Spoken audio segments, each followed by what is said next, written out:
자, 교재는 346페이지 최수입니다. 자, 1번 보죠. 자, 수인 피해자입니다. 각각의 피해자별로 기망행위도 각각 했어요. 재물을 편취했다라고 했을 때 사기죄가 한 개입니까? 수개입니까? 판례가 뭐라 그래요? 그 범위가 단일하고 수법도 동일하다 하더라도 피해자가 여러 명이고 각각 재무 기망행위를 각각 했기 때문에 판례가 뭐라 그래요? 피해자별로 한 개씩 사기죄가 된다고 봤습니다. 자, 밑에 판례 보죠. 자, 하나의 동업체입니다. 하나의 동업체 같은 경우는 피해 법익이 동일하다 볼 수가 있기 때문에 이때는 사기죄가 포괄일죄다. 이러면 포괄일죄. 자, 됐죠? 꺽쇠 1번하고 꺽쇠 2번 비교하시고요. 자, 밑에도 피해자가 하나죠. 하나단 말입니다. 수회에 걸쳐서 기망행위를 했다 하더라도 피해자가 하나이기 때문에 사기죄는 포괄일죄다 이 뜻이고, 자, 요 밑에 판례도 출제가 잘 됐어요. 죄수관계도 출제가 잘 되기 때문에 정리해 두셔야만 됩니다. 타죄와의 관계를 보죠. 자, 도박죄의 관계인데 중요한 판례입니다. 체크하시고요. 자, 사기, 도박 같은 경우에는 사기죄로 봐야 됩니까? 도박죄로 봐야 됩니까? 도박죄가 안 돼요. 도박죄는 우연성이 있을 때 도박죄가 되는 거예요. 근데 사기 도박은 패를 갖고 장난쳤기 때문에 우연성이 탈락됩니다. 그래서 도박죄는 될 수가 없고 사기죄만 될 뿐이다 하는 거예요. 이 자체가 잘 나옵니다. 자, 꺽쇠 2번 가보죠. 자, 기망행위를 개시했을 때 착수가 된다는 거 배웠죠? 자, 밑에 가보죠. 사기적 방법으로 도금을 편취하려고 하는 자가 상대방의 도박에 참여할 것을 권유했다. 이게 뭐죠? 도박에 참가할 것을 권유했다는 것 자체가 기망행위를 개시했다고 볼 수 있는 거죠. 착수라고 봤습니다. 자, 밑에도 마찬가지죠. 도박에 참여하는 것을 권유했을 때 착수가 있다고 봤고, 자, 그 후에 정상적인 도박을 숨기기 위해서 사기 도박을 숨기기 위해서 정상적인 도박을 했다 하더라도 이것은 도박죄가 되지 않습니다. 정상적인 도박은 도박죄가 되지 않아요. 이것은 뭐다? 하나의 사기죄 기망행위 수법인 거죠. 기망행위 수법에 들어가기 때문에 이때는 별도로 도박죄가 되는 것이 아니라 여전히 사기죄만 될 뿐이다 하는 거예요. 이것도 잘 나옵니다. 자, 피해자들 기망했죠. 그러니까 피해자가 여러 명이라는 거죠. 그쵸? 사기 도박을 했다는 거죠. 사기 도박은 한 개 행위죠. 행위가 한 개예요. 한 개의 행위. 한 개의 행위를 했는데 피해자가 여러 명 나왔습니다. 상상적 경합이 되는 거죠. 그쵸? 그래서 이 판례는 아주 중요한 거예요. 1번 많이 나왔고 2번 출제 많이 됐고 3번 출제 많이 됐고 4번 출제 많이 됐고 각각 출제가 많이 되기 때문에 앞으로도 계속 출제가 될 수가 있기 때문에 전부 다 정리해 두시기 바랍니다. 자, 밑에도 출제가 많이 되었어요. 행사죄 자체가 이제 위조통화 행사죄가 되는 것이고요. 이게 위조니까 이게 위조 통화잖아요. 그러면 위조 통화 자체가 마치 진짜인 것처럼 기망행위를 했다는 거죠. 그쵸? 그쵸? 마치 상대방에게 진짜 통화인 것처럼 기망행위를 해서 통화를 건네줬다는 거 아니겠습니까? 그래서 이것은 뭐다? 별도로 불법 용득했을 때, 즉 가짜 통화를 건네주고 물건을 취득했기 때문에 사기친 거죠. 사기친 것이니까 이게 바로 뭡니까? 사기죄가 되는 겁니다. 그래서 앞에 것이 따로 뒤에 것이 따로, 그래서 각각 죄가 됩니다. 여기서 양죄가 된다는 말은 경합범이다 이 뜻이에요. 경합범. 자, 밑에도 보시게 되면 위조 사무소 행사죄가 되는 거죠. 그쵸? 여기서 위조 문서다 보니까 사기죄가 되는 것이고, 이것 따로 이것 따로, 그래서 경합범이다 하는 것이죠. 상경하면 틀려요. 자, 여기서 학자들은 그래요. 학자들은 뭐냐면, 자, 위조 통화를 건네줄 때 건네주는 것 자체가 행사죄가 되는 것이고, 건네주는 것 자체가 기망행위가 되는 것이다. 이건 행위가 한 개라는 거죠. 행위가 한 개라서 학자들은 상상적 경합이라고 보는데, 판례는 안 그래요. 판례는 무조건 실경으로 봐요. 실경. 그래서 이 두 가지 판례 비교하셔야 됩니다. 두 가지 판례가 똑같은 판례인데요. 상경하면 틀려요. 출제가 잔일되니까 이거 하나만 별표 쳐볼게요. 자, 사기죄에서 피해자에게 대가가 지급되었다고 했을 때 그 피해자를 기망해서 그가 보유하고 있던 것을 다시 편취하죠. 그렇죠? 다시 했다는 거죠. 그러면 별도로 사기죄가 되는 거예요. 별도로 사기죄. 그렇죠? 그러니까 또 다른 사기죄 한 번 쳤고 또 다시 편취했다 했기 때문에 기망이가 두 번 있는 거예요. 그래서 경합범이 되는 거예요. 그리고 만약에 이걸 하거나 오화죠. 오화란 말이. 이걸 했거나 아니면 횡령을 했거나 하고 했을 때 이 횡령도 앞에 기망과는 또 다른 행위가 되는 것이기 때문에 역시 별도로 횡령죄가 되는 것이다. 그래서 이건 뭐다? 경합법이다 이 뜻이. 실체적 경합. 됐죠? 그러니까 이게 뭐예요? 사기 플러스 사기, 사기 플러스 횡령 이렇게 되는 거죠. 자, 다음.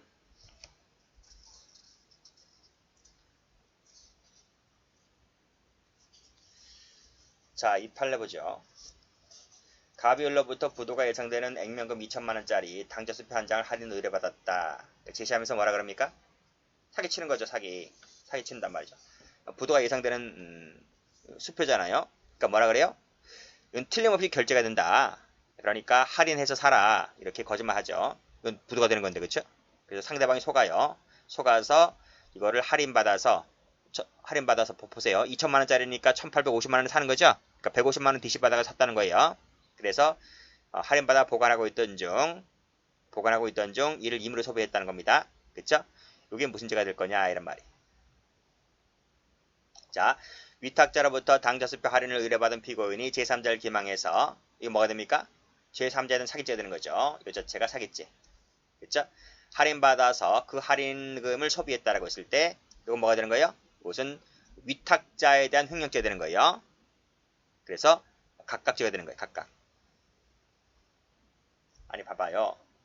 이 할인을 의뢰받았다 했잖아요. 위탁관계가 있는 거잖아요. 그러면 이 피고인이 이걸 보관하고 있을 때 이 타인 재물 보관자가 되는 거잖아요. 그쵸?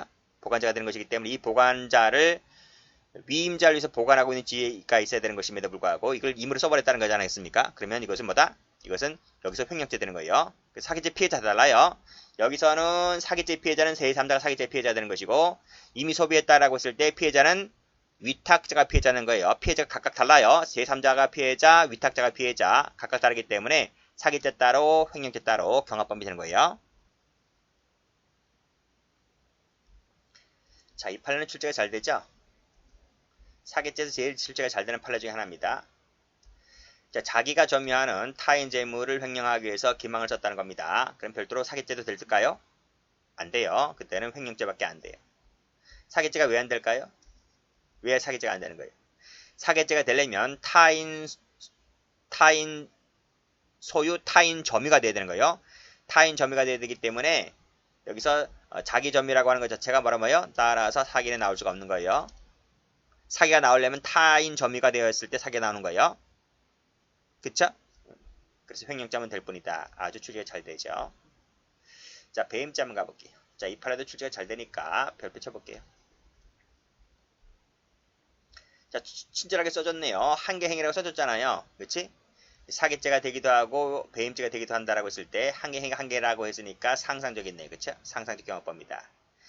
자, 여기서 업무상 배임죄가 아니라 그쵸? 여기서 업무상 배임죄가 아니라 단순 배임죄라 하더라도 똑같다는 거 결론이. 그쵸? 이거든 간에 업무상 배임이든 단순 배임이든 간에 사기죄 관계가 한계행위였다면 상경처리다. 아시겠죠? 그런 얘기고. 자, 이 판례는 판결유지도 잘 나오지만 판결유지 쉽잖아요. 그렇죠? 이건 사실관계도 잘 나와요. 사실관계 볼게요. 자, 신용협동조합 전무죠. 전무가 바로 뭡니까? 타인 사무처리자가 되죠. 타인 사무처리자라는 신분을 가진 자예요. 신분을 가진 자. 담당 직원을 기망했다는 거죠. 그래서 대출금 명목으로 금원을 교부받았다는 겁니다. 취득이지, 취득. 그쵸? 그래서 조합에게 손해를 끼친 거예요. 라고 했을 때 봐봐요. 이게 사기쳐서 돈을 받은 거죠. 사기쳐서 돈 받은 것 자체가 사기가 되면서 동시에 배임이 되는 거야. 배임. 그쵸? 전모는 한계 행위 한 번을 했죠. 기망행위라는 행위 한 번을 했잖아요. 이 기망이라는 한계 행위를 통해서 사기도 치면서 손해 끼쳤기 때문에 따라 상경 처리가 된다. 이 뜻이에요. 이건 사실관계도 취재 잘 되니까 사실관계까지 같이 받으셔야 됩니다. 수뢰죄 가볼게요. 수뢰죄. 혹시 옛날 교재 갖고 계신 분들은 제가 이제 여기서 판례 하나를 뺐잖아요. 그쵸? 판례 하나를 뺐는데 옛날 교재 가지신 분들은 제가 총론 교재 때 말씀드렸어요. 아니 문제집 때가 말씀드렸는데 그거는 그 폐기 됐습니다. 폐기. 그래서 아직 우리 세교재처럼 요것만 공부하시면 돼요. 옛날 교재 갖고 계신 분들은 옛날 강의 들으신 분들은 조심하셔야 됩니다. 새 강의들 하셔야 돼요. 자, 수뢰죄 가볼게요. 수뢰죄. 역시 공무원의 직무에 관해서 타인을 기망해서 재물 편취했다라고 했을 때 사기도 되면서 공무원이라는 신분 때문에 수뢰죄도 되는 거죠. 그렇죠? 이 공무원이 사기쳐 돈 받은 것이 행위가 한 개잖아요. 그래서 상상적 경합범이 되는 겁니다. 그 밑에 나오잖아요. 행위가 한 개라면 행위가 한 개 행위를 했는데 이게 뇌물죄가 되면서 사기죄가 될 때는 상경처리다 이런 말. 그게 바로 유효 거죠. 그렇죠? 자, 불법 원인 급여 가볼게요. 자, 불법 원인 급여. 자, 불법 원인 급여 밑줄 거 보세요. 자, 앞으로 불법 원인 급여 많이 나올 거예요. 저쪽 뒤에 가면 횡령죄 할 때나 많이 나옵니다. 적으세요. 어떤 게 있는가? 도박 자금이죠. 도박 자금. 그다음에 화대. 하나 더 있는데 뇌물이죠. 뇌물. 요 세 가지가 판례가 있습니다. 자, 급여 원인이 봐봐요. 급여된 원인이 불법이다 이런 말. 불법. 그쵸? 우리가 봉급 같은 경우 임금 있지 임금. 임금은 불법적인 급여가 아니에요. 이건 정상적인 내가 노동의 대가로 받는 돈이잖아요. 그쵸? 불법적인 급여가 아니겠죠. 그러나 도박 자금이라든지 화대 뇌물 같은 경우는 급여 원인이 불법이기 때문에 이건 법대로 허용되는 돈이 아닙니다. 자, 문제는 뭐냐면 사람을 사기쳐가지고 이 불법 원인을 급여하게 했을 때 사기죄가 될 것이냐 이런 말인데 판례가 된다는 거야. 된다. 사기죄가 된다 이런 말입니다. 그래서 이거 보시게 되면 매음 의사 없이 매음에 응할 것처럼 가장해서 매음료를 받고 튀는 것 사기죄란 말이에요. 이거 뉴스에도 많이 나오죠. 그쵸? 자, A라는 남성이 있고 B라는 여성이 있어요. 여성, 이 미성년자입니다. 아시겠죠? 둘이 성매매 하려고 그래. 성매매 하려고 화대를 준다는 거. 화대. 그러니까 여성이 그러는 거예요. 아저씨, 저기요, 제가 지금 돈이 급해서 그러는데 일단 50%만 주면 안 될까요?